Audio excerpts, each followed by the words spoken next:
사무엘이 돌을 취하여 미스바와 센 사이에 세워 이르되 여호와께서 여기까지 우리를 부으셨다 하고 그 이름을 에벤에셀이라 하니라. 아무것도 염려하지 말고 다만 모든 일에 기도와 간구로 너희 구할 것을 감사함으로 하나님께 아뢰라. 그리하면 모든 지각에 뛰어난 하나님의 평강이 그리스도 예수 안에서 너희 마음과 생각을 지키시리로다. 아멘. 오늘은 2026년 전반기를 보내고 후반기를 시작하는 맥주 감사 주일입니다. 전 세대가 함께 모여 예배하는 것 하나님의 은혜인 줄로 믿어져서 감사하고요. 오늘 설교는 성경에 나오는 맥주 감사절의 어떤 역사적인 교훈보다는 왜 우리는 전반기 무엇을 감사해야 되고 우리는 후반기 어떠한 믿음으로 하나님을 신뢰함으로 나아가야 되나에 대해서 우리 다음 세대와 특별히 말씀을 나누려고 합니다. 저는 지난 주간 제 개인적인 삶에서 아주 특별하고도 깊은 경험을 했어요. 지금부터 약 3개월 전에 임플란트를 위해서 아래쪽 맨 어금니를 발치를 했습니다. 이제 이빨이 하나 빠진 채로 3개월을 지내야 됐죠. 그러다가 드디어 지난주 목요일 날, 지난주 목요일 날 임플란트를 완성을 했어요. 이제 마음껏 새로운 이빨로 음식을 씹을 수 있다고 하는 기대감으로 저녁 식사를 하는데 깜짝 놀랐어요. 이 임플란트를 왼쪽 맨 어금니 아랫니를 했는데 이게 아픈 게 아니라 그것과 맞물리는 위에 어금니가 통증이 오는데 찢어질 것처럼 아픈 거예요. 야, 이건 뭐 임플란트 잘못한 거 아닌가?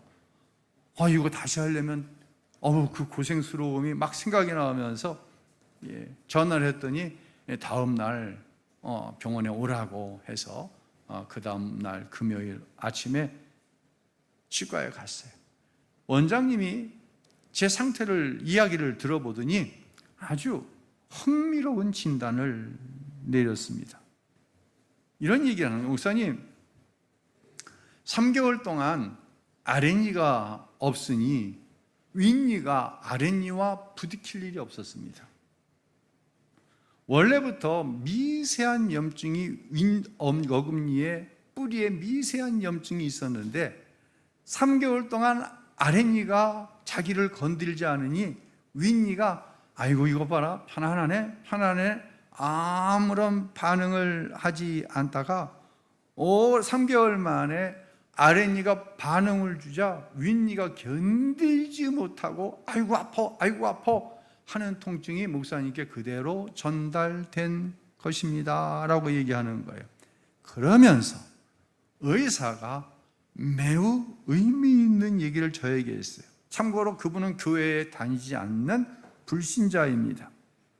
이런 얘기를 하는 거예요. 목사님이시니까 더 잘 아시겠지만 조물주께서, 여기서 이 의사는 조물주라고 표현을 하지만 우리가 믿는 하나님을 표현한 거죠. 조물주께서 인간을 창조하실 때에 몸 안에 면역력과 회복력이라고 하는 시스템을 장착해 놓으셨습니다. 이번 주간 아프시더라도 살살 사용해 보십시오. 그러면 윗 어금니가 스스로 회복할 겁니다. 스스로 뭘 해요? 회복할 겁니다.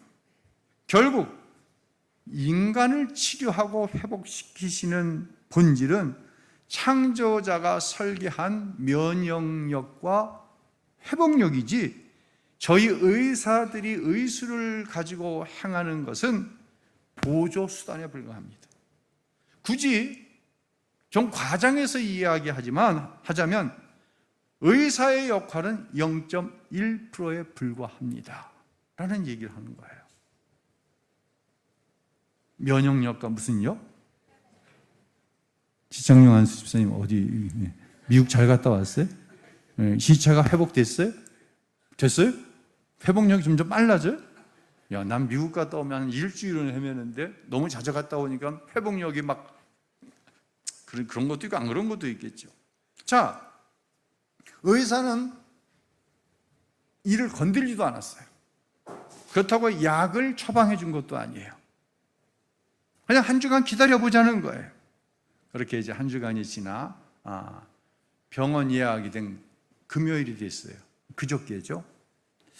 병원에 가기 전 아침 식사를 하는데 한 닷새 동안 잊어버리고 산 거예요. 그리고 생각해 보니까 안 아파. 거의 통증이 사라졌어요. 의사가 뭔 일을 했어요? 무슨 약을 먹었어요? 아니에요. 창조적인 회복력이 회복을 시킨 거예요. 오늘 우리가 읽은 첫 번째 본문인 사무엘상 12절 우리 다시 한번 읽어보고 말씀을 계속하도록 할게요. 읽겠습니다. 사무엘이 돌을 취하여 미스바와 센 사이에 세워 이르되 여호와께서 여기까지 우리를 도우셨다 하고 그 이름을 에베네셀이라 하니라. 아멘. 여기서 중심적인 구절은 여기까지라고 하는 거예요. 이스라엘에게는 블레셋과의 전투에서 계속해서 패배했어요. 그러나 미스바에서 하나님께서 원하신 대로 회개할 때 하나님께서 블레셋 진영에 우레를 바라셔서 그들을 공황 상태에 빠뜨려 이스라엘로 승리하게 하셨어요. 이때 사무엘이 하나님이 여기까지 도우셨다. 즉 에베네셀의 하나님이라고 고백합니다. 여기까지라고 하는 이 단어에 굉장한 의미가 있는 거예요. 우리 다음 세대를 위해서 좀 제가 예화를 많이 드는데요. 3주 전 목사님이 교통사고를 당했어요. 2차선으로 가는데 1차선에 있던 차가 와서 쓱 추돌을 하고는 그냥 가는 거야. 그래서 목사님이 막 쫓아가고 빵빵거리고서 그 차를 곁으로 세우라고. 근데 이 목사님 차를 추돌한 차가 추돌 사실을 몰라. 왜 자기를 세우냐고 묻는 거야. 그래서 당신이 내 차를 치고 내 차선으로 들어와서 그러고 가지 않았냐? 그랬냐는 거예요. 전혀 모르는 거예요. 그런 상황에서 이제 보험회사 직원이 왔어요. 그리고 뭘 봤을까요? 우리 청소년들 뭘 봤을까? 운전 안 해봐서 모르지. 블랙박스를 봤어. 블랙박스를 보더니 100% 상대방의 과실이라고 하는 거예요. 만약 블랙박스가 없었더라면 억울할 뻔했어. 그래서 제가 이제 그 다음 날 이 블랙박스 영상을 블랙박스가 그 메모리 양이 다 되면은 지나간 게 포맷이 되어 지워지고 또 계속해서 이게 저장이 되거든요. 그래서 그게 이제 지워질까봐 노트북에다가 그 영상을 옮겨놓는 과정에서 블랙박스 메모리 안에 있는 영상들을 봤어요. 제가 깜짝 놀랐어요. 왜 놀랐냐면 제 차가 이렇게 가는데 수 없는 차들이 제 옆으로, 제 뒤로, 제 앞에 가다가 쓰기도 하고 제 뒤에 차가 쫓아오기도 하고 그러는데 왜 놀랬냐? 야, 저 차를 운전하는 사람 중에는 통화를 하면서 운전하는 사람도 있고 또 심할 경우에는 문자를 보면서 급하니까 아니면 문자를 하면서 운전하는 사람도 있을 것이고 졸음 운전을 하는 사람도 있을 것이고 또 더 지나치면 술을 먹고 운전하는 사람도 있을 것이고 더 심할 경우에는 약물을 한 상태에서 운전하는 사람도 있을 수 있다. 그럴 수 있을까요? 없을까요? 있겠죠. 저도 마찬가지예요. 저도 새벽 기도를 오다가 어떤 때는 깜빡깜빡 졸 때가 있어요. 그러면 제 차가 상대방의 차를 받았을 수도 있고 저도 차를 가지고 운전을 나가다가 이 문자가 왔는데 급하게 문자에 답을 해줄 경우에는 요즘에는 반자율 운행이 되니까 그것을 의지해 가지고 문자를 하면서 운전할 때도 있었어요. 그런데 이게 사고가 났어도 이상하지 않을 뻔한 상황이었다. 이 사실이 놀라운 거예요. 여러분, 이런 거예요. 우리에게 어떤 사건과 사고가 안 일어난 것은 사고가 일어날 요인이 없었기 때문에 사고가 안 일어난 게 아니에요. 반대로 우리에게 어떤 사건이 일어나고 사고가 일어난 것은 그런 많은 요인 가운데 하나가 겹쳐져서 나에게 주어진 거예요. 그러니 6개월을 지나는 동안 우리의 삶 속에 이런 사고와 이런 사건이 있어도 이상하지 않을 법한 삶을 살았는데 오늘 하나님 앞에 건강한 모습으로 나와 예배할 수 있는 것, 이거 하나만도 기적이다. 이 사실을 깨달은 거예요. 이 고백이 지나간 6개월 우리의 감사의 고백인 거예요. 그래서 시편 기자는 시편 127편에서 이런 고백을 합니다. 우리 다 같이 읽어볼까요? 여호와께서 집을 짓지 않으시면 건축자들은 헛수고하는 것이다. 여호와께서 성을 지키지 않으시면 파수꾼이 아멘. 그렇습니다. 하나님이 내 삶을 짓고 하나님이 내 삶을 지켜주지 않으시면 내가 아무리 조심스럽게 운전을 한다고 해도 옆에 차가 들어와서 막는데 그걸 어떻게 할 수 있겠습니까? 그것이 우리의 인생이고 우리의 그러한 삶 속에 우리를 지키시고 보호하신 분이 하나님이심을 믿고 감사하는 절기가 6개월을 감사하는 절기가 맥주 감사절이다라고 하는 것이죠. 그럼 남은 6개월 우리의 삶은 어떻습니까? 이제 당장 내일부터 또 우리의 삶은 시작됩니다. 우리 학생들은 학업에 대한 스트레스, 목사님 그냥 설교할 때 잊어버렸는데 학업에 대한 스트레스, 특별히 요번에 고3이 고3 수험생이 8명이나 된대요. 목사님이 새벽마다 여러분을 위해서 기도하고 있어요.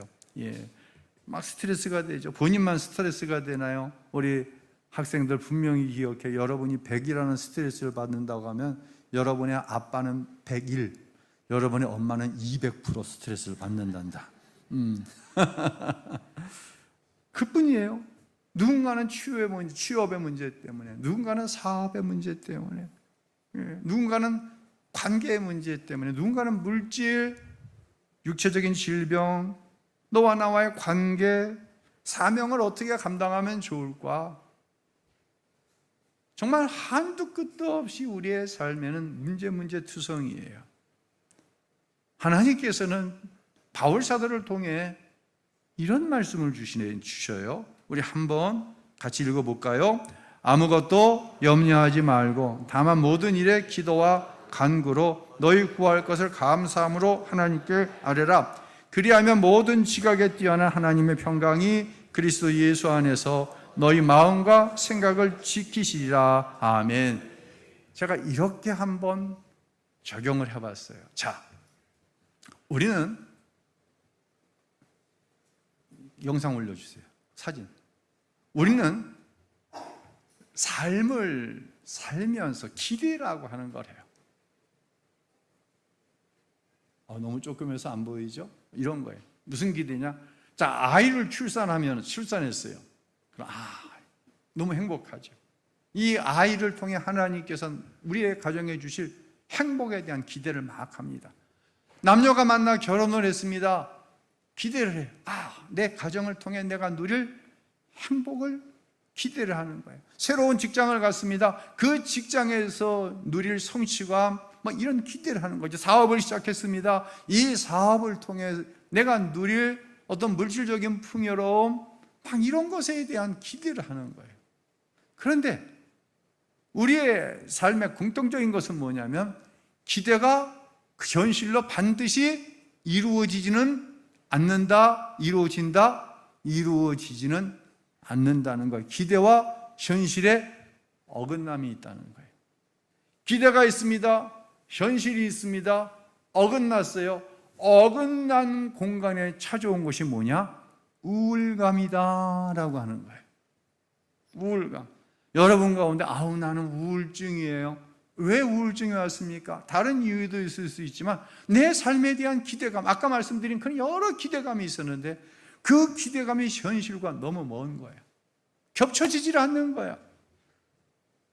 그래서 공간이 생겼어.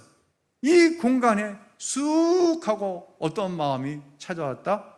우울한 마음이 찾아왔다. 이것을 가리켜서 우리는 우울증이다라고 얘기를 하는 거예요. 이때 하나님께서 이런 말씀을 하시는 거예요.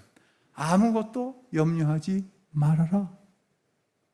어떻게 아무것도 염려하지 마? 오직 기도와 간구로 감사함으로 하나님께 아뢰라. 즉 기대와 현실 사이의 괴리가 우울감으로 채워져 있는데 채워져 있는 우울의 자리에 뭘 갖다 집어넣으려는 거예요? 감사를 갖다 집어넣으려는 거예요. 그리하면 모든 지각에 뛰어난 하나님의 무엇이? 하나님의 평강이 누구 안에서? 그리스도 예수 안에서, 즉 예수님이 십자가에 못 박혀 죽으실 때 우리의 삶의 이 모든 염려와 근심, 그것의 기본이 되어오는 것, 그것으로 이어지는 것, 이 모든 것들을 다 십자가에서 감당했어요. 그래서 그리스도 예수 안에서 너의 마음과 생각을 지켜주신다는 이야기예요. 이때 들어오는 게 뭐예요? 이게 평강이다라고 하는 거예요. 여러분을 축복하는 것은 후반기에 아무런 기대감이 없습니까? 그래서 우울합니까? 이 우울증이 심해져가지고 뭐 감당이 안 됩니까? 이렇게 해보세요. 감사해보세요. 자, 감사 노트를 나눠드렸어요. 하루에 어렵지만 여러분의 그 우울감의 자리에 이것도 안 되고 이것도 부족하고 불투명하고 더 나빠지고 이 자리에 감사의 제목을 써놔보세요. 오늘 운전하고 무사히 직장에 갔다 왔습니까? 말씀드렸잖아요. 얼마든지 사고가 날 수 있는 요인이 있었는데 안 난 거예요. 내가 잘해서 그거 아니에요.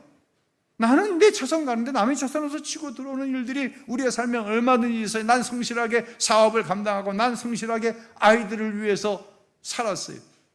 근데 나의 노력만 가지고 내 성실함만을 가지고 안 되는 거예요. 이게 감사로 들어와서 또 적는 거예요. 더 좋은 것은 이게 가능하지가 않죠. 저도 우리 가족들과 다 같이 앉아서 식사해 본 기억이 언젠지 모르겠어요. 혹시라도 그럴 만한 기회가 있다고 한다면 가족들 간에 한번 감사의 제목을 나눠보세요. 더 현실적인 것은 여러분 기간별로 단톡방이라는 것이 있잖아요. 하루가 끝나고 누구라가 먼저라 할 것도 없이 오늘 감사하게 여겨졌던 생각을 한번 넣어보세요. 그리고 그 마음을 모든 지체들이 함께 품어보세요.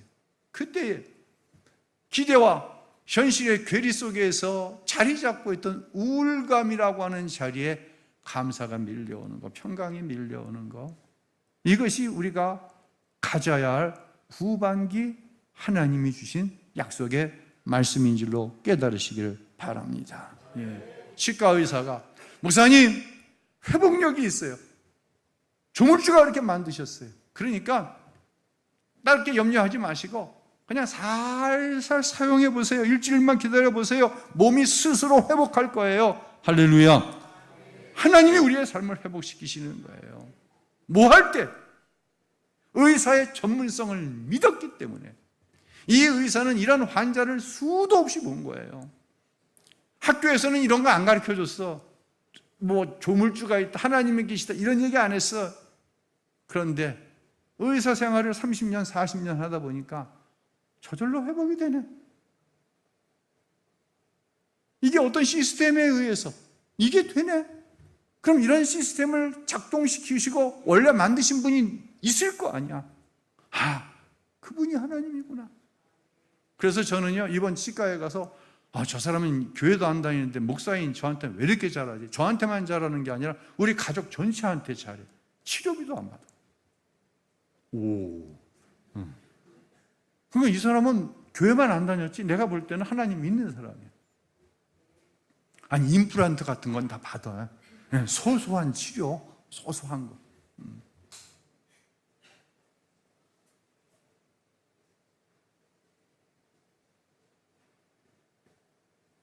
음식을 먹을 때 통증이 있었지만 그 의사의 전문성을 내가 믿었기 때문에, 신뢰했기 때문에 결국은 그 의사의 말대로 통증이 사라지는 것을 경험한 거예요.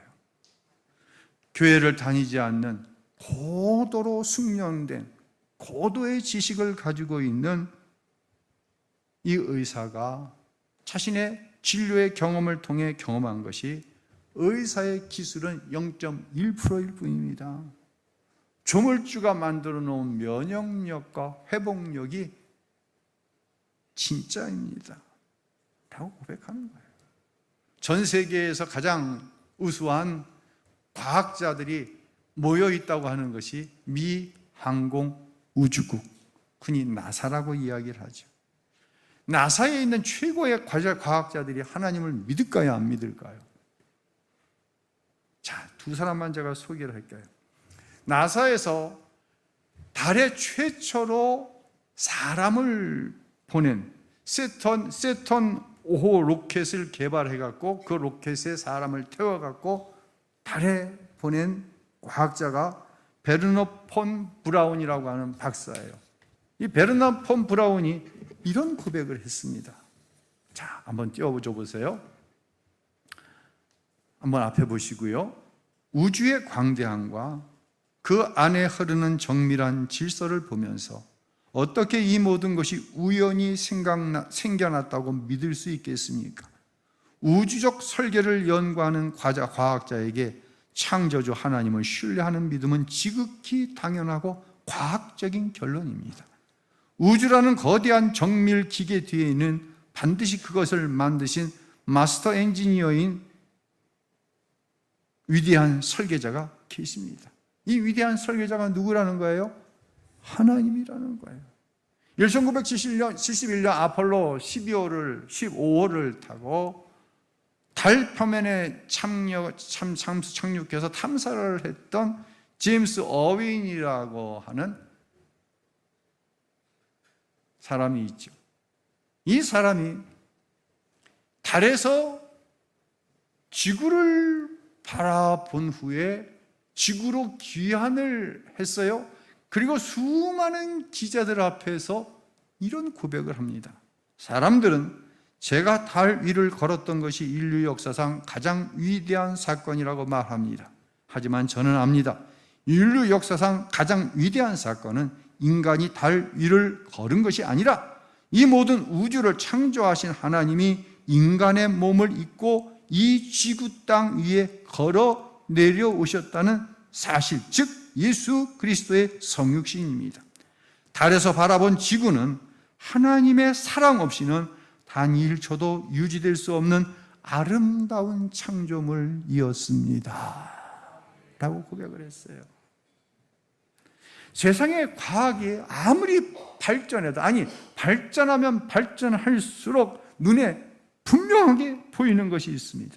우리가 밝혀낸 인간의 과학과 기술은 0.1%의 껍데기일 뿐이고 우주 전체를 완벽한 질서로 운행하고 계시는 하나님의 손길이 99% 진짜 본질이라는 거예요. 이 조그만 어금니 하나의 면역력과 회복력을 설계하신 분이 하나님이시죠. 저 광대한 우주를 변함없는 질서 가운데 운영해 가시는 분이 하나님이세요. 저 화성이, 목성이, 토성이, 천왕성이 지구를 향해 달려온다, 궤도를 이탈해서 절대로 그런 일이 없어. 왜? 하나님이 그런 시스템으로 만들어 놓으셨기 때문이에요. 붙들고 계시기 때문이에요. 그 창조주 하나님이 저와 여러분을 죄와 사망 가운데서 구원해 내시기 위해서 인간의 육신을 입고 우리 가운데 오셨다고 하는 것은 지금까지 우리가 경험한 최고의 기적이고 인류 전체가 이 지구가 존재한 이후로 경험한 최고의 기적이며 이것은 최고의 우리를 향한 하나님의 사랑인 줄로 믿으시기를 바랍니다.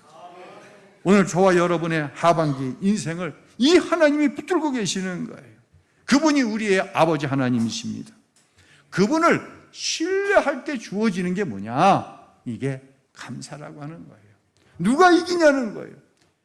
내 기대와 현실 사이의 괴리가 이기느냐? 그러면 우울감 가운데 사는 것이고, 이 우울감의 자리에 하나님이 주신 감사로 살아가느냐? 이 사람은 평안으로 살아가는 거예요. 이 차이는 하늘과 땅보다 더 커다란 차이예요. 이 차이의 출발점은 무엇이냐?